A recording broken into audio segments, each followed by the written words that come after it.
Hello दोस्तों, स्वागत है आपके हमारे यूट्यूब चैनल।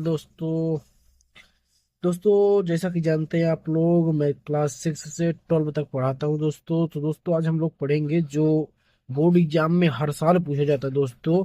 अगर दोस्तों आप लोग 2026, 27, 28 से बोर्ड एग्जाम की जो भी तैयारी कर रहे हैं दोस्तों, जयशंकर प्रसाद का उसमें जीवन परिचय जो होता है, जयशंकर प्रसाद का जीवन परिचय लगभग दोस्तों हर साल पूछा जाता है दोस्तों।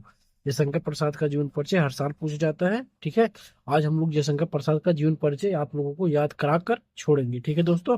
तो हम लोग चलिए पढ़ते हैं पहले जीवन परिचय, ठीक है। जयशंकर प्रसाद का जीवन परिचय। जीवन परिचय में क्या पढ़ेंगे, देखो। जयशंकर प्रसाद का जीवन परिचय। इसे जैसे देखो, हम लोगों का जो जन्म स्थान होता है, जैसे हम लोग का जन्म स्थान कहीं न कहीं गांव में होता है और कहीं न कहीं जिले में होता है, ठीक है। कुछ जिला का नाम होता है, कुछ गांव का नाम होता है, ठीक है।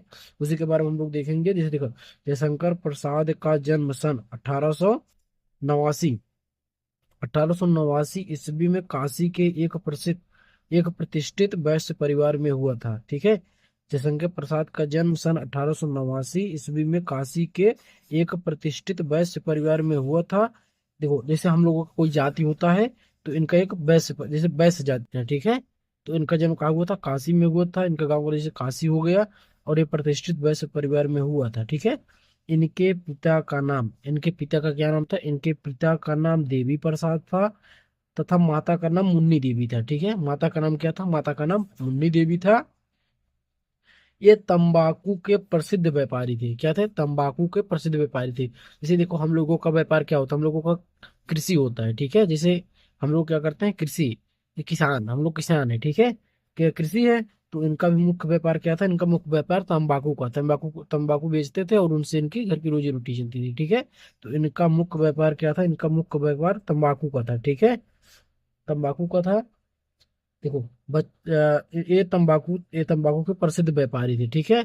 इसके बाद बचपन में ही पिता की मृत्यु हो जाने के कारण, बचपन में ही पिता की जिसे इनका बचपन में जो है पिता की मृत्यु हो जाने के कारण इनकी प्रारंभिक शिक्षा, जैसे मान लो, जैसे यदि पिता की मृत्यु हो जाती है, जैसे मान लो यदि पिता की मृत्यु जैसे हो जाती है, तो जो इनके पिता की मृत्यु हो जाती है, तो जो घर की सारी परिस्थिति होती है तो इनको भी संभालना पड़ता है। इसलिए ये स्कूल नहीं जा पाते, ठीक है। ये इसलिए स्कूल नहीं जा पाते हैं। इसलिए इनकी प्रारंभिक शिक्षा घर पर हुई थी, ठीक है। इसलिए प्रारंभिक शिक्षा घर पर हुई, घर पर ही रहकर अपना अध्ययन किए, ठीक है।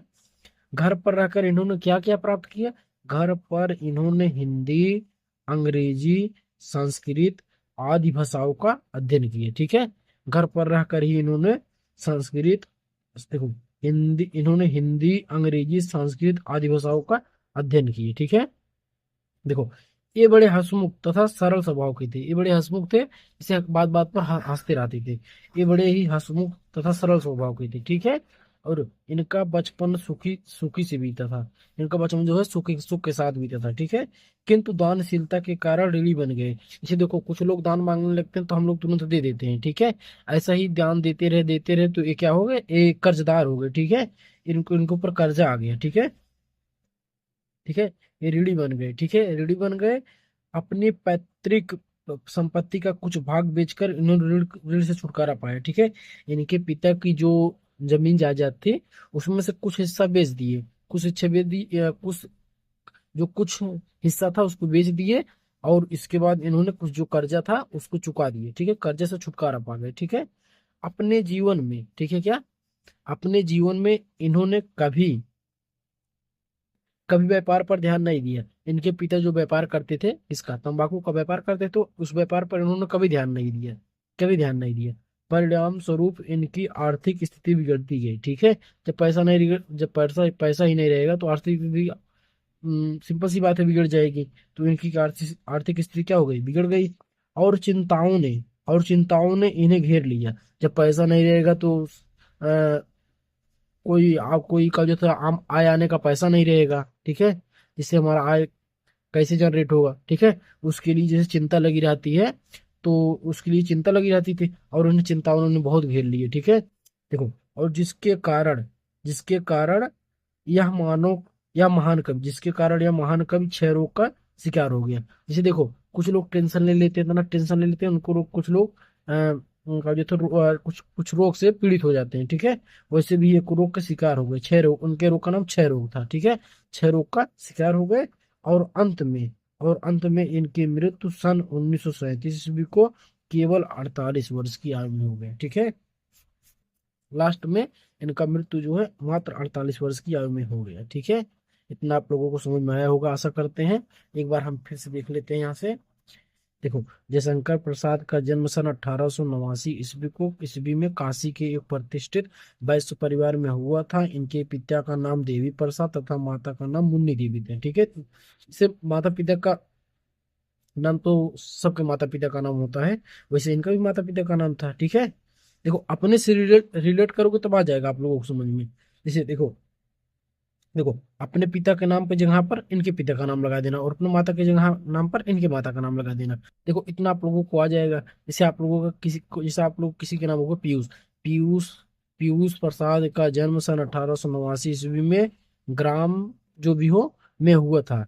ठीक है, और इनके पिता का नाम, यहाँ तक आप लोग लिख सकते हैं माता का नाम, और जो व्यापार हो इनके इनके इनके पिता का मुख्य व्यापार कृषि था। इसे आप लोग बना बना के लिख सकते हैं। ठीक है, पेपर में भी लिख सकते हैं। देखो, इसके बाद बचपन में ही पिता की मृत्यु हो जाने के कारण इनकी प्रारंभिक शिक्षा घर पर हुई थी। घर पर इन्होंने हिंदी, अंग्रेजी, संस्कृत आदि भाषाओं का अध्ययन किया। ये बड़े हंसमुख तथा सरल स्वभाव के थे।